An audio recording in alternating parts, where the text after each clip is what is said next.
नवीन पट्टनायक और मोहन माझी ओडिशार राजनीतिर दुई महारथी। आज आम ए भिडियो कहबू जे ए दुई जनक भितर किए सबुठारु बेस्ट लीडर।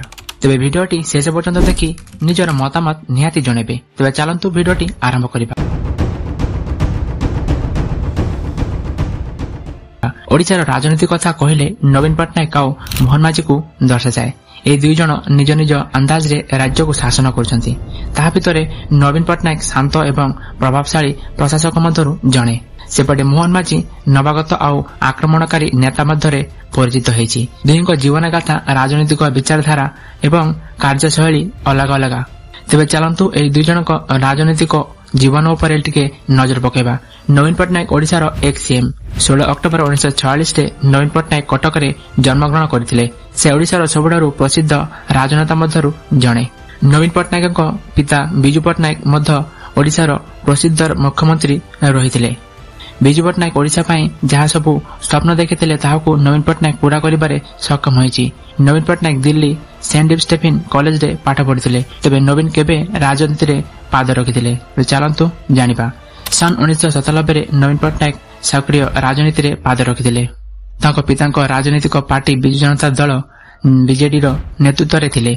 सन 1997 रे आरंभरु लोकसभा सांसद भाबरे बचा जायतिला। नवीन पट्टनायक सन 2000 रे मुख्यमंत्री भाबरे घोषित होइतिले। नवीन पट्टनायक तांकर भ्रष्टाचार विरोधी नीति और कृषक प्रशासन पई परिचित। नवीन 24 वर्ष शासन रे कोन सब करथिले टिके नजर पकेबा। ओडिशार मुख्यमंत्री नवीन पट्टनायक तांकर लंबा समय राजनैतिक कार्य रे किसान और तांको समस्या को दूर करने लगी ध्यान देथिले। नवीन सदाबले गरीब किसान परिवार और अर्थ व्यवस्था को मजबूत करने तत्परता देखिछंती।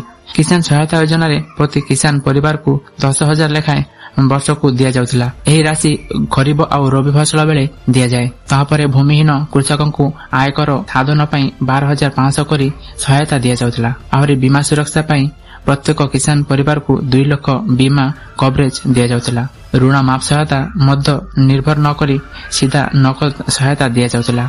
ओडिशार सदाबले बन्या बात्या चक्रपात भली प्राकृतिक विपद को सामना करने को पड़ता है। नवीन सरकार एही सब व्यवस्था को सामना करने पई यथेष्ट कार्य करि जाइछंती।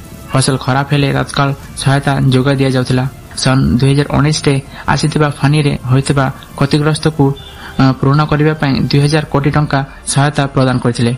नवीन पट्टनायक सदाबले चाषी को आत्मनिर्भर हवा पई छिड़ा हुए। 24 वर्ष शासन क्षमता रे रही नवीन जहा करिछि शायद 24 काल धरी एबेका सरकार करि पारिबो बोली मते काई लागुनी। तो चलंतु मोहन माझी को विषय रे जानिबा। मोहन माझी 6 मास रे कोन सब कार्य करिछि ता पर टिके नजर पकेबा।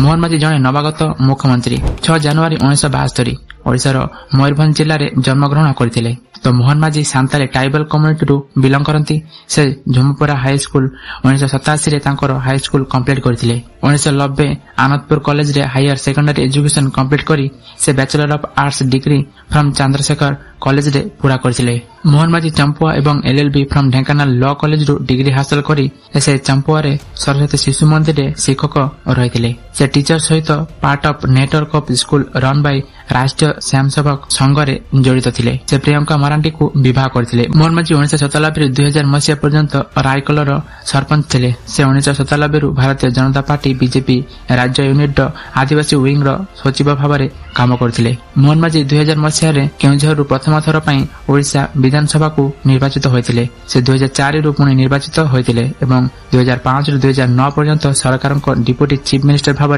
काम करथिले।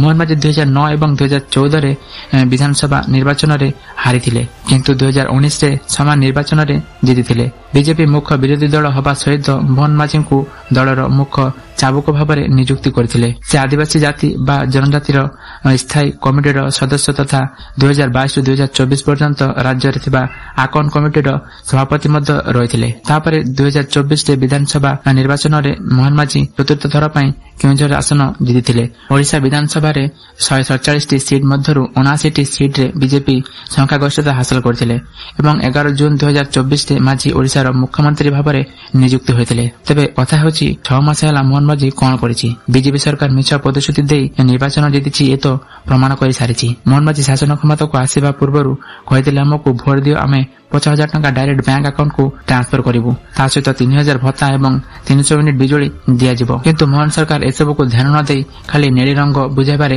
ଲାଗିଛି। ଆଉ ନୂଆ ନୂଆ ଡ୍ରେସ୍ ପିନ୍ଧି ମୁଣ୍ଡରେ ଜଡ଼ା ତେଲ ଲଗେଇ ଯାତ୍ରା ପେଣ୍ଡେଲରେ ଯାଇ ନିଜକୁ ମୁଖ୍ୟମନ୍ତ୍ରୀଙ୍କ ପରିଚୟ ଦେଉଛନ୍ତି। ଏ ହେଉଛନ୍ତି ମୋହନ ସରକାର।